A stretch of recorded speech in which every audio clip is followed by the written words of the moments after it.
जौनपुर में सुहागरात के बाद 75 वर्षीय पति की मौत। सुहागरात पर देर रात तक वो मुझसे बातें करते रहे। 75 साल के दूल्हे की मौत की कहानी 35 वर्ष की पत्नी की जुबानी। नमस्कार दर्शकों, आइए जानते हैं कि आखिर पूरा मामला क्या है।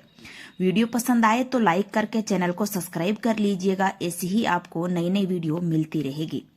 जौनपुर में 75 वर्षीय सगरूराम की शादी के अगले दिन ही मौत के बारे में पत्नी मनभावती ने खुलकर बात की। उन्होंने बताया कि सुहागरात पर देर रात तक वो सिर्फ बातें करते रहे, बच्चों की जिम्मेदारी उठाने का वादा करते रहे। सुबह अचानक तबीयत बिगड़ी और दम तोड़ दिया। पोस्टमार्टम रिपोर्ट में मौत का कारण शोक कोमा बताया गया है। जौनपुर जिले के कुचमुच गांव में पहले 75 वर्षीय सगरूराम और 35 साल की महिला की शादी चर्चा में थी, लेकिन फेरों के अगले दिन ही सगरू की मौत ने पूरे इलाके को हैरान कर दिया है। उसकी पत्नी मनभावती की जुबानी जब ये कहानी बाहर आई तो हर कोई सन रह गया।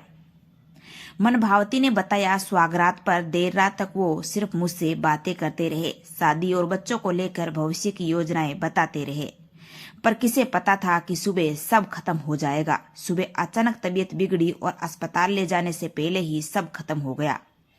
गोराबाद साहबपुर थाना प्रभावी प्रवीण यादव ने बताया कि पोस्टमार्टम रिपोर्ट में साफ हो गया है कि सगरूराम की मौत शोक कोमा से हुई है। यह प्राकृतिक मौत है। किसी तरह की कोई संदिग्ध बात सामने नहीं आई। किसी दवा का कोई ओवरडोज या साइड इफेक्ट नहीं है। कुचमुच गांव के निवासी सगरूराम की पहली पत्नी की मौत 1 साल पहले हो चुकी थी। उनके कोई संतान नहीं थी। लंबे समय से वे अकेले रहकर खेती करके जीवन चला रहे थे। परिवार और संतान का सहारा न होने के कारण वे अक्सर कहते थे कि उन्हें दोबारा शादी करनी चाहिए। गांव के लोग इसे इनकी जिद समझते रहे, लेकिन संगरू का मन सच में जीवन साथी चाहता था। पिछले सोमवार को उन्होंने जलालपुर थाना क्षेत्र की रहने वाली मनभावती से शादी कर ली। मनभावती की भी ये दूसरी शादी थी। उसकी पहली शादी से 2 बेटियां और 1 बेटा है।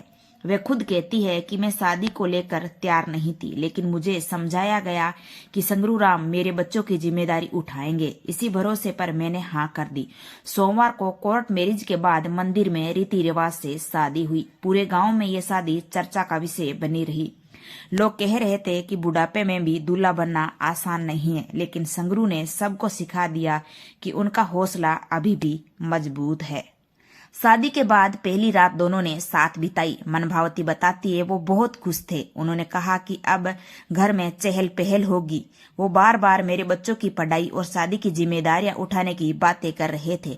देर रात तक बातें करते रहे। बाद में वे सो गए। उनका व्यवहार बिल्कुल सामान्य था, लेकिन अगले ही दिन सुबह जब संगरू उठे तो अचानक उनकी तबीयत बिगड़ने लगी। घर वालों ने तुरंत उन्हें नजदीकी अस्पताल लेकर गए। डॉक्टरों ने मृत घोषित कर दिया।